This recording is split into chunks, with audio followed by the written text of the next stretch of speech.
To present a lesson on cucumber slicing to your child, you will want to have a cutting board, a tool for slicing, a pair of tongs, a bowl with the cucumbers, an additional bowl for the sliced cucumbers to go into, and a child-size apron.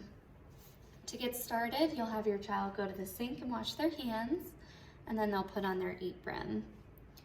When they're ready to get started, they can take a piece of the cucumber out of the bowl, place it onto the cutting board, and use the slicer to cut along the cucumber.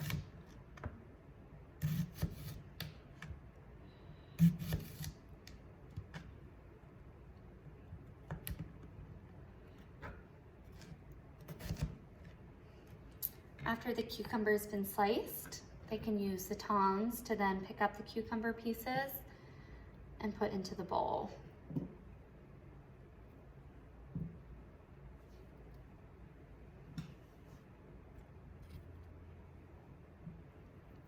And then they'll go ahead and repeat this.